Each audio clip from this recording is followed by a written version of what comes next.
Hello, hello, Facebook friends and family. So, welcome. This is our first Feel Better February first video. My name is Shauna Allred, and I am a health and wellness educator and coach. And I absolutely have a strong passion for helping people, especially who have been diagnosed with autoimmune diseases, and to see that there could be hope. So thank you for joining me. Thanks you guys for watching live. I'm super excited to share with you day one and the first intro video. This video may be a little bit longer than some of the rest. Actually, it probably will be. The rest of them this month will be pretty short and sweet.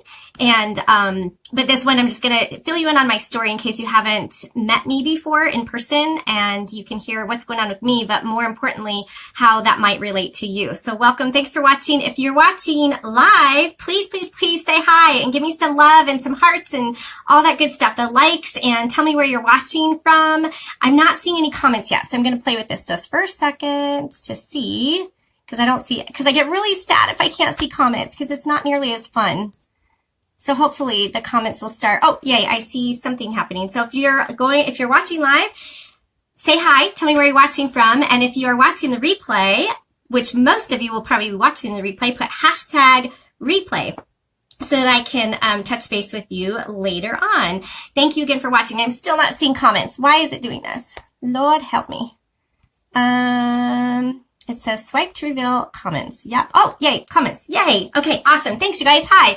Wisconsin. I see. Carol, I didn't realize you were in Wisconsin. Awesome. Michigan. Thanks for joining from all over. This is so fun.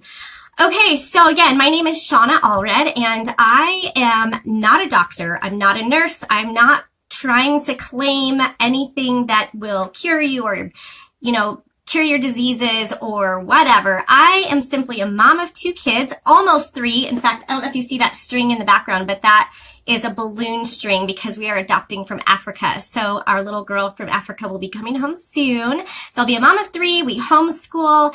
I am passionate about health and wellness and always have been. Actually, I was a gymnast as a kid, cheerleaders all through junior high school, college, and I just love to be active and fit. I love organic food. I love supplements, and I love essential oils. I love all kinds of things that are really good for you. And I've always been that way, even in the midst of my autoimmune diseases. I was never much of one for, I just always loved health and wellness. So here is a little background for you on me. Again, I'm not a doctor or nurse or trying to cure or prevent or treat any diseases. I just want to share with you my story of how I went from crazy autoimmune diseases to feeling great. So here we go. At about the age of 15 is when I first started to feel some symptoms. And most of that was in my knees, actually, because I was a gymnast and cheerleader. I would wear braces on my knees all the time because they hurt, and go to physical therapy. Then we thought I had mono, and I thought, we didn't really know. They didn't diagnose me with mono, but I was just really sick. So anyway, after high school, I ended up hospitalized, and I was not well. I moved out with some friends, my friend Michelle, maybe she'll see this on here, my awesome friend Michelle, and I moved out, and I only made it a couple of months before I was hospitalized for the first time because of these diseases, and I was not well. My hips would basically lock into place, and I had this anaphylactic shock reaction to some medication the doctors had put me on to help with the pain and the joint discomfort and all that yucky stuff I was dealing with. And when I was in the hospital, I was put on steroids and all the yucky stuff. Now, I'm not against medicine. There is a time and a place for it, but it wasn't the right decision, or it wasn't the right timing for me for all that stuff. I felt like it was making me a lot worse than better. So I actually pretty much walked out of the hospital about after a week or so of being in the hospital. And I decided that I wanted to seek out natural solutions to help all of my junk that I was starting to be diagnosed with. So, hi, thank you guys for watching. I'm so excited there's live viewers. So continue to give some hearts and likes and stuff, especially if you hear something that you can relate to. So anyway, I basically decided to just work as I could on my own and with chiropractors and naturopathic physicians to feel better from all these diseases. We didn't even fully know what I had at that time. I just knew that I wasn't well. At about the age of 19, I think, I was diagnosed with endometriosis, and it was so bad. This is weird, you guys, but and if you're a guy, I apologize. Close your ears. But that time of month, my endometriosis was so bad, if I blew my nose would bleed. It was like really weird. It was really weird. So anyway, they said that I should get a hysterectomy and I wouldn't be able to have any kids, but I said, I don't want to do surgery just yet. Let's just play this out. I'm really young still, and I really choose to not do surgery just yet. So I also went to Africa when I was 21 and 20 and spent a few summers there, a couple summers there. And the second time that I went, I came home and was very, very, very ill on the plane. I was like green and passed out. It was not good. And it took about 6 months probably, but they finally diagnosed that one with a form of malaria called dengue fever. So I came home with dengue fever from Africa in spite of all of the medications or the larium stuff that they have you do and the vaccinations and whatever we did before. And I still came home with a form of malaria. And that did not play well with my system. So that was like icing on the cake for what I was already experiencing with all the autoimmune junk. So I decided to seek out, this is in my 20s, I did what's called the Max Gerson therapy. You can look that up and see how lovely that one is. It's tons of juicing. It's vegan. I was vegan for a long time, about 8 years, and I did all kinds of crazy things that were very healthy but kind of weird, and was one step away from being like in a facility where I would be for 2 months to really get well from all these diseases and all this junk, but opted to just continue to do my best at home.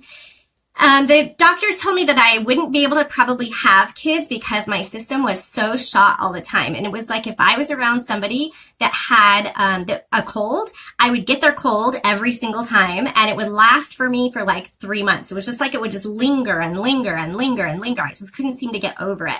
It was just kind of my lot in life. So if you can relate to this, if you are somebody who struggles with autoimmune, put a me in the comments. Put a me in the comments so I can see how many on here are dealing with autoimmune or possibly getting diagnosed with something autoimmune, whatever it is. So after I had my second child, God blessed me with being able to have 2 kids. And this is weird, but while I was pregnant, I actually felt better than any other time in my life. I felt amazing while I was pregnant. I had great pregnancies, but after the kids were born, my body went poof and plummeted really bad. So by the time my second one was born, my body was done. It was completely done. And it was about when he was 1.5 years that my body decided to literally just shut down. And I went back into the hospital because I was covered head to toe with these like boils, literally, all over my body. They were disgusting. They were called pustules, I think, pustules. And, that one, it took about 6 months for them to diagnose me with what's called Sweets syndrome, like SWEET, like a sweet syndrome. Google that puppy. OM goodness. Sweet syndrome is not pretty. You do not want it, and it's very rare. And so it took a long time for the doctors to figure out what that one was. They had to do a bunch of biopsies in those big old pustules that I had, and I was quarantined in the hospital to the point where anybody that wanted to see me, I was in my little room. They had to go through a special room and put on a suit and the whole thing to come and see me, and they could not touch me. I don't know if you guys know me at all, but I'm not a very touchy person at all. However, this experience really, really taught me the power of human touch.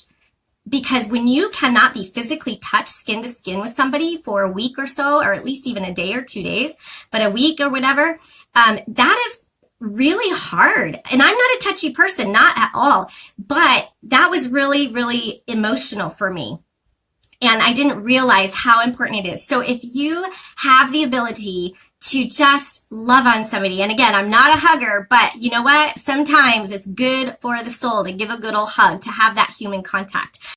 So thank you so much, you guys, for watching. I'm so excited to be sharing my story with you. And thank you for being alive and commenting and all that too. It makes it more fun. So I appreciate you. I'm reading your comments as we go. Okay, so I had sweet syndrome and I was not looking good. I got out of the hospital It was a year or so later that we ended up moving to the city that we live in now. And then I just continued to get worse. And by the time my son was about 5 years old, I was struggling with really bad ulcers all over my mouth and my throat from the autoimmune stuff. And by this time, I was officially diagnosed with systemic lupus, rheumatoid arthritis, scleroderma, Sjogrens, polydermomyositis, the sweet syndrome. Oh gosh, there's so many of them I forget. Of course, the dengue fever was on there. So it's kind of like this big boiling pot. Oh, mixed connective tissue disease, Raynaud's, circulatory issue. If I think of more of them, I should write them down, I suppose, but I don't want to focus on them. So anyway, I had this whole list of things that I was diagnosed with, and I was able to do a little, but not very much. And so I was home with my kids. At that time, I was just teaching piano lessons a little bit on the side of, 10 hours a week maybe, because that's what my body was able to sustain. And it kept me kind of going. I enjoyed teaching piano lessons because I got to see some people, and it kind of got me out of bed sometimes, but it wasn't overexerting. And I really, really, really loved working with the kids and seeing their progression with piano. And music is my passion. Absolutely love music. I love playing the piano. And so I enjoyed the piano lessons. So by the time my son was at 5 years old and in kindergarten, my daughter was in first grade, my body was just really declining. I was given a death sentence of about 5 to 10 years left to live because the scleroderma, if you know anything about scleroderma, it kind of hardens your body from the inside out. And I was getting some patches on my skin that were starting to harden. And also my lungs were showing signs of the scleroderma and my kidneys. And what they were saying to me is that scleroderma was just going to continue to take over my lungs. And in about 5 years, I would have to be walking around with an oxygen tank because my lungs would not be to expand to their full capacity. So I would need extra support with oxygen. And then within a couple years after that, they said the oxygen tank's not going to do a whole lot for me anymore. And basically it's a long, slow suffocation. And I would just stop breathing one day, which, wow, that sounds exciting. Does that sound good? If that would sound amazing to you, put a thumbs up. No, I'm just kidding. Actually, give me an angry face because that's how I felt. And I'm going to embrace the angry right now. So give me one of those angry faces if that would make you as angry as it made me. So I hated this. I hated this diagnosis. It was not good. It was not a good future. The doctors were telling me that there's nothing you can do. They said, this is your lot in life. This is all that you can. I mean, you're just going to have to deal with it and just come to terms with what you have. You can take more medication. I wasn't on any medication at that time. Except for birth control pills for the endometriosis, but I didn't do any other meds ever for that 20 years since I walked out of the hospital. Other than the short time I was in the hospital for quarantine, they put me on all kinds of stuff, and then I got off of it right away.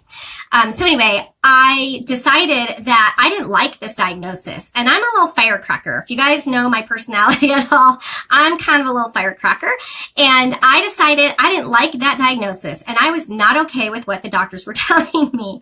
So I started to research in the Bible, actually, what God had to say about healing. And if it was possible that he would find grace and mercy over me, and if he would heal me from all these diseases. And I basically cried out to him and I said, you know what? I am not a good mom right now. I can hardly get off the couch to walk my kids around the corner to the school. And I'm not very, I can't go play with them.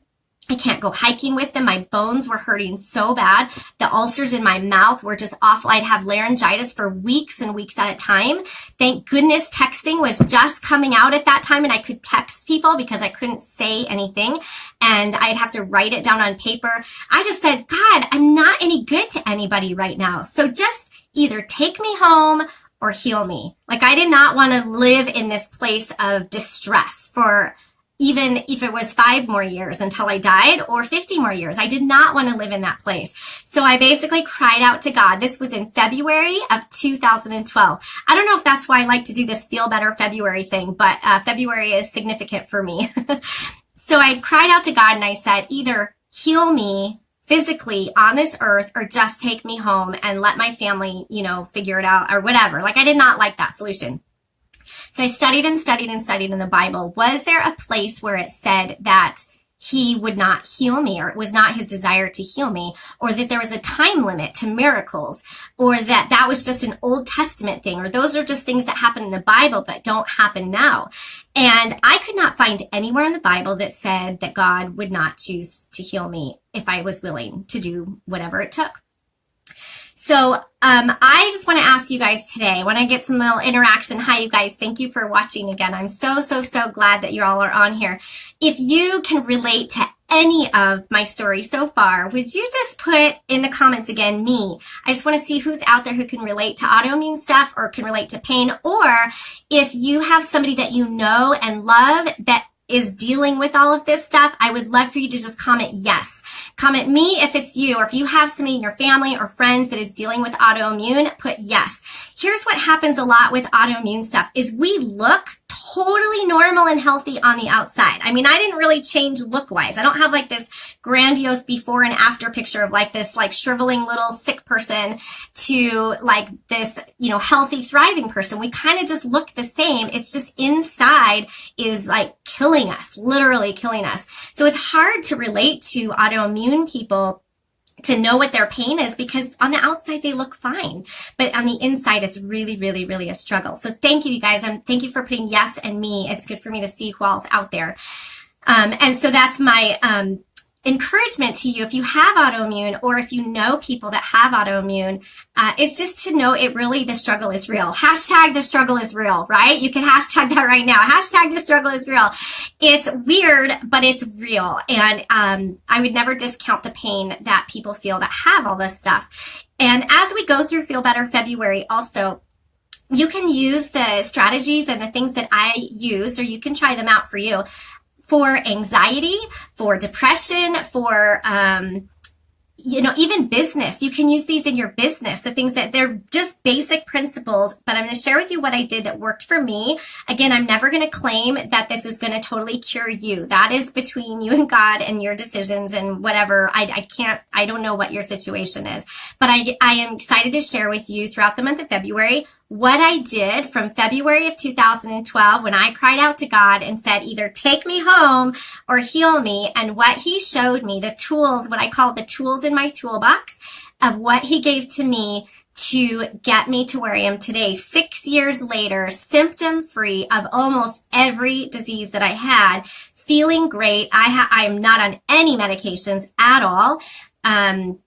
Again, I'm not claiming that you should like stop your medications or anything. Like, I'm just going to share with you my story and the tools that he put in my toolbox in order to go from all of that hospitalization, feeling terrible, to feeling great and being able to hike and go bicycling all the time. We bike around. I love where we live because it's great weather right now, and we bike everywhere. We go, if we need to go to the store, if we go to the park, the library, we bike, which is really fun.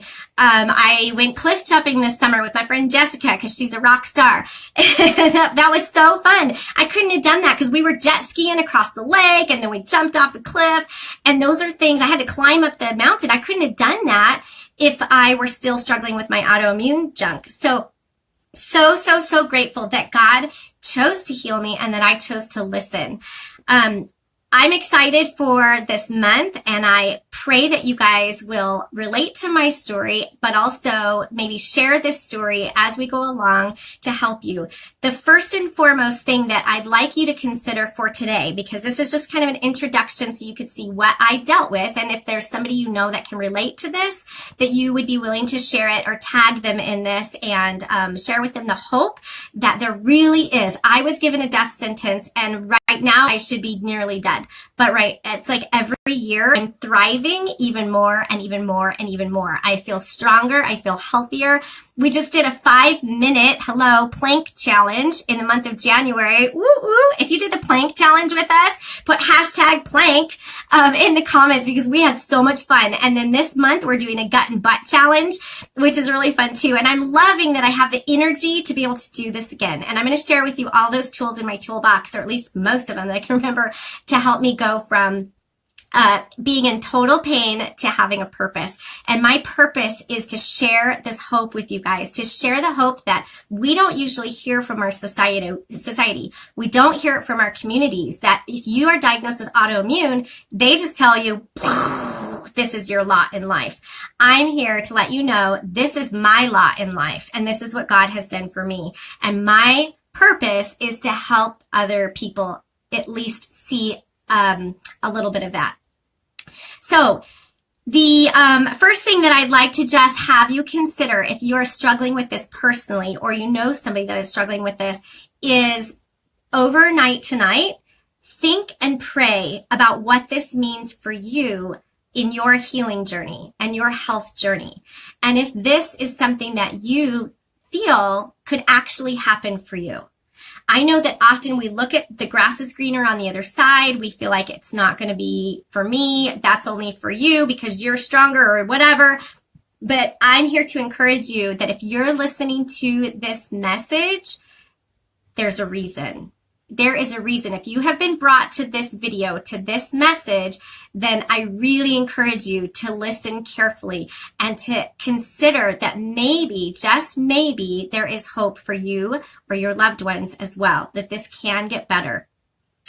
The first thing that I had to do, the very first thing that I had to do when I felt God said, I want to heal you, I will heal you, I have the power to heal you, is I had to choose that I was willing to be healed. That is a really, really, really interesting conversation to have in your head. And we'll get to that through the month. But I had to choose that I was willing to be healed. It's interesting when you have autoimmune, it becomes your whole life. It became, I'll speak for me, it became my whole life. It became my entire identity. It became everything I knew revolved around my autoimmune. And to start to consider the fact that I could be healed from this, I had to realize my entire identity would be changed. And it's for the better, but it's still changed. It's really difficult to think about that. So tonight, pray over this, think about this. What would it look like for you to actually be healed? What would that feel like? Can you actually choose to allow that healing in your life? And are you willing to choose that healing in your life? Are you willing to go there with me? Are you willing to find purpose out of your pain? Your pain might be way greater than I ever dealt with. It might be years and years and years longer than I ever dealt with. But are you willing to find purpose in that pain and choose to feel better? So just something to think about. Thank you again for joining me in my introduction today. I'm probably going to have my videos in the late afternoon each day. It seems to me like a lot of people are, driving home from work or whatever and kind of listening along. So I won't guarantee exactly the time because it's a really, really busy month. This is like the busiest month out of the year for my business. And I don't know why I chose to do this for February. I'm thinking that was not smart, but I feel that God has an assignment for me, and I'm really excited to share with you guys the tools that He gave me so that you too can be well and feel better and sleep better and have more energy and play with your kids or your grandkids. Sorry, got a phone call in. Anyway, so that this can help you guys. I'm going to let you go. Thank you for watching. I'm going to title all of these Feel Better February. So if you have people that can relate to this, that need to hear this, and need to see what those tools were in my toolbox, join me for this month. I'm not going to guarantee it's going to be every single day, but I'm going to do my best to share with you what God has assigned to me from turning my pain into my purpose, and that you also can do the same thing. So thank you. Love you guys. Thanks for watching. I appreciate you so, so much. And I look forward to hearing your wellness stories also. I'm always game for private messaging and letting me know where you're at and how you're feeling and questions and all that kind of stuff also. And we also have a private Facebook group where we can do some discussion after these videos, and it's called Focus on Your Nose. We'll get to that on why it's called Focus on Your Nose. It's weird, right? But if you want to be part of our Facebook group for further discussion on each video, just put in the comments that you'd like to be in the Focus on Your Nose group, and I'll add you in that one as well. So thanks again for watching, and I look forward to February. Have a great day, everybody.